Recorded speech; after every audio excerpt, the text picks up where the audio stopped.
Assalamualaikum warahmatullahi wabarakatuh. Selamat pagi, siang, atau malam bagi yang menonton, dan salam sejahtera bagi kita semua.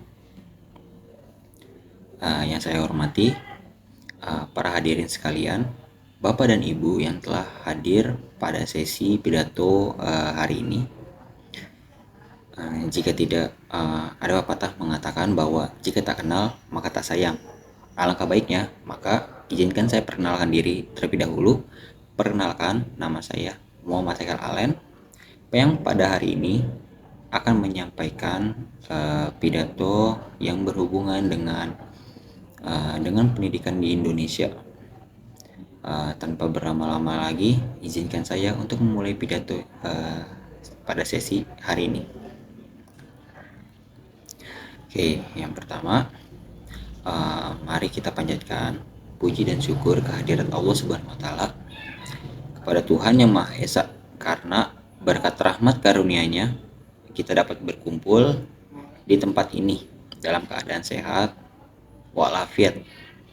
Dan tidak lupa juga selawat serta salam yang kita haturkan kepada junjungan Nabi kita, Nabi Muhammad SAW, yang telah membawa kita dari zaman kegelapan menuju zaman yang penuh dengan ilmu pengetahuan ini. Hadirin yang saya hormati, hari ini kita di sini akan membahas suatu tema yang sangat penting dan sangat krusial bagi masa depan bangsa kita, yaitu pendidikan. Nah, pendidikan bukan hanya tentang belajar membaca, menulis, atau berhitung, tetapi juga tentang membentuk karakter, mengembangkan potensi, dan menciptakan generasi yang mampu bersaing di kancah global. Pendidikan Indonesia ini mengalami banyak perubahan dan kemajuan sejak masa kemerdekaan. Nah, pada saat 1945 sampai sekarang, Indonesia tuh memiliki lumayan cukup kemajuan dalam segi pendidikan.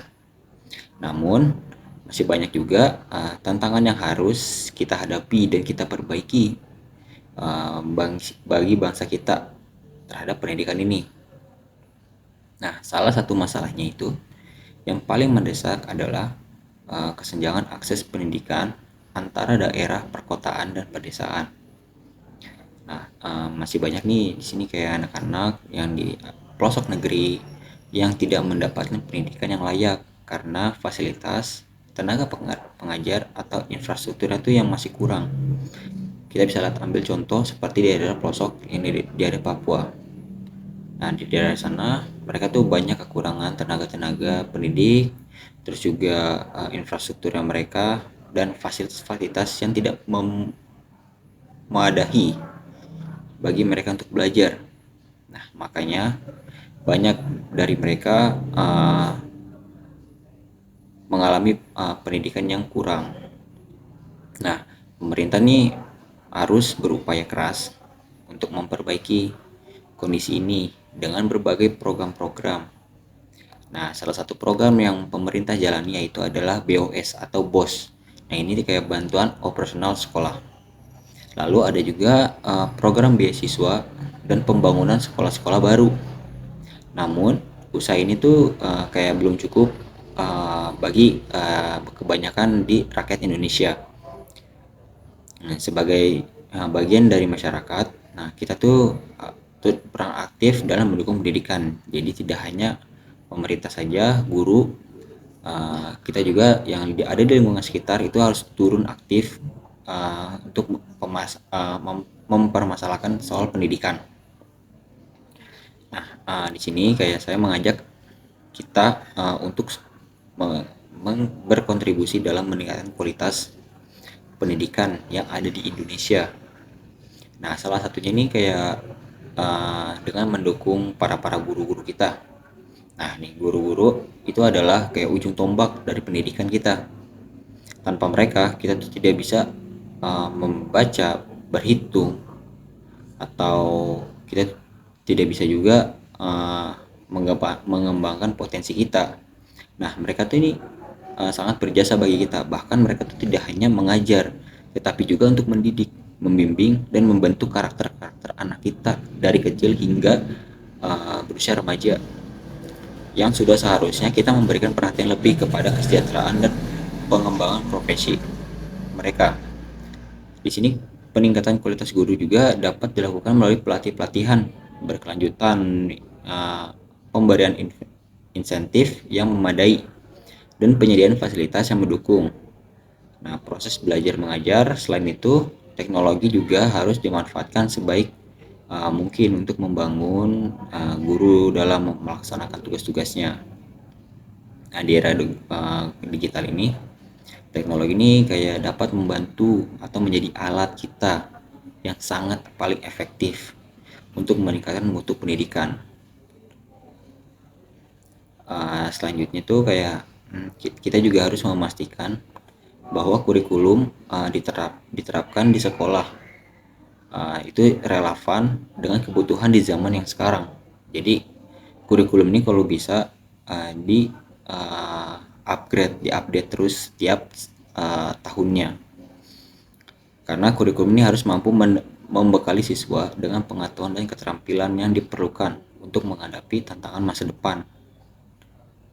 Nah, selain itu juga kayak pendidikan karakter juga harus menjadi bagian integral dari kurikulum. Nah, nilai-nilai seperti kejujuran, disiplin, kerja keras, dan toleransi harus ditanamkan sejak mereka masih kecil pada anak-anak kita. Oke, hadirin dan yang berbahagia, saya juga ingin menerapkan pentingnya peran serta orang tua dalam pendidikan. Nah, orang tua ini kayak adalah guru pertama kita dan utama bagi anak-anak mereka. Kenapa? Karena dari kita lahir, dari kita membuka mata, guru yang pertama kali mengajar kita membaca, melihat dunia, berhitung, atau membentuk karakter itu orang tua kita. Nah, di sini kayak dukungan dan bimbingan dari orang tua sangat diperlukan agar anak-anak dapat tumbuh dan berkembang dengan baik. Nah, oleh karena itu, saya mengajak para orang tua tuh kayak untuk lebih efektif lagi terlibat dalam pendidikan anak-anaknya, baik di rumah ataupun di sekolah. Tidak kalah pentingnya adalah peran serta masyarakat dan dunia usaha untuk mendukung pendidikan.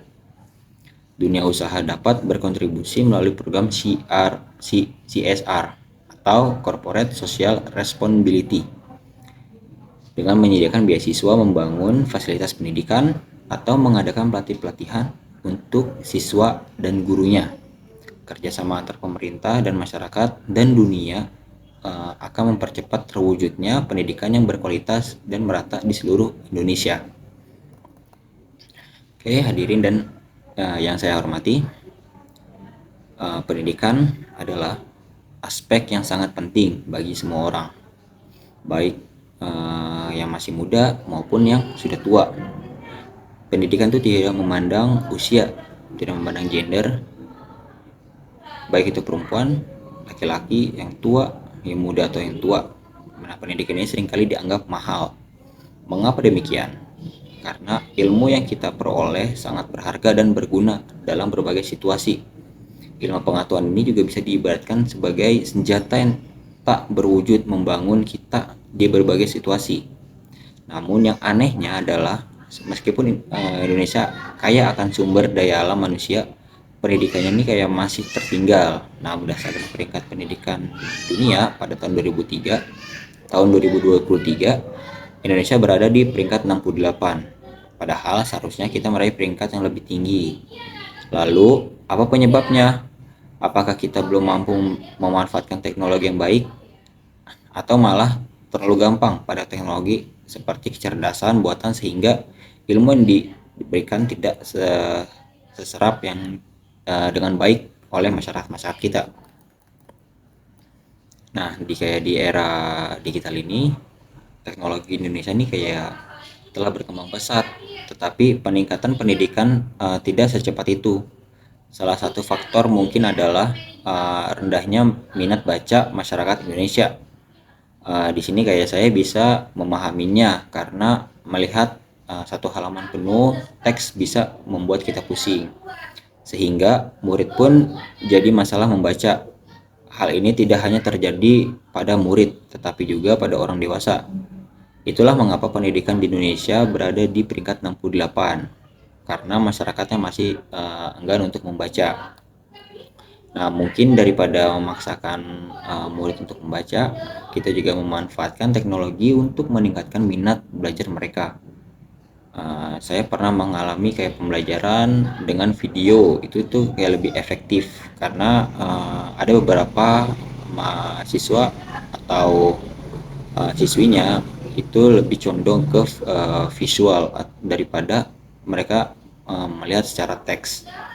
Nah, yang lebih menarik ini kayak di sini kayak membantu materi tanpa harus membaca teks yang panjang dalam buku.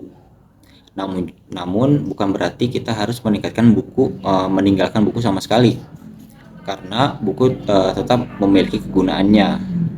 Di sini kayak saya hanya menyarankan untuk lebih memanfaatkan teknologi dalam pendidikan dengan menggunakan metode pembelajaran interaktif, karena dengan membaca dengan cara ini murid bisa lebih aktif dan pembelajaran menjadi lebih menyenangkan.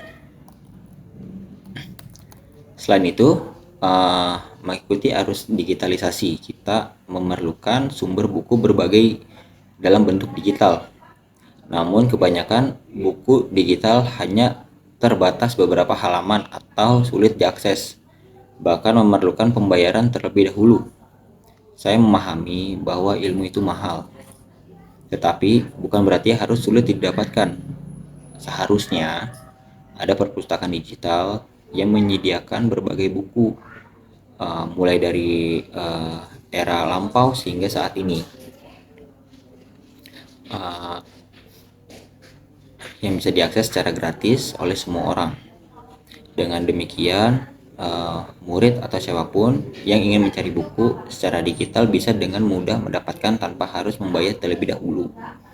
Jadi seperti yang kita ketahui, di era teknologi di Indonesia ini sudah berkembang pesat, tetapi pendidikan di Indonesia belum mengikuti perkembangan tersebut.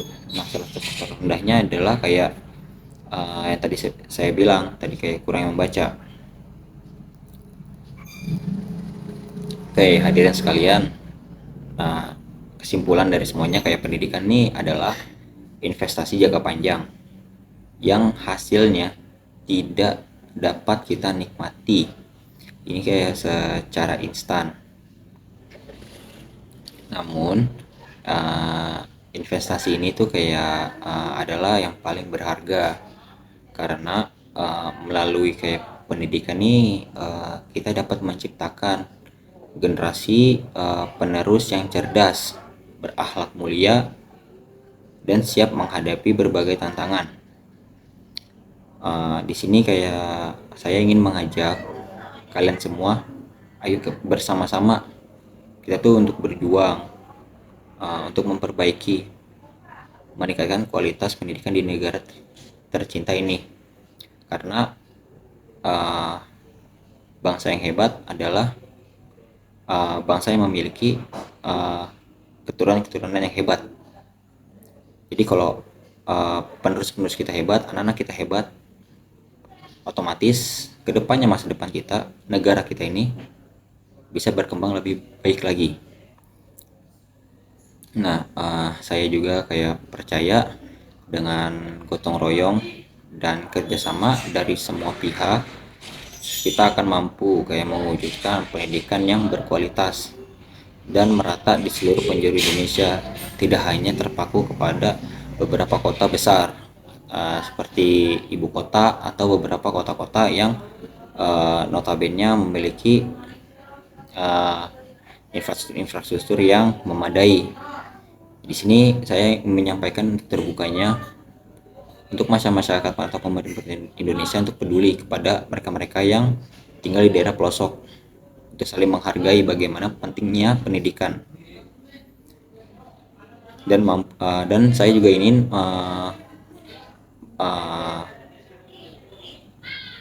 berbicara kepada kayak kita mampu mewujudkan pendidikan yang berkualitas dan merata di seluruh penjuru Indonesia, dan mari kita mulai dari diri kita sendiri juga, bukan dari kita belajar dari orang lain atau orang lain belajar dari mengajarkan kita lihat, tapi dari diri kita sendiri dulu, keluarga kita dan lingkungan sekitar kita.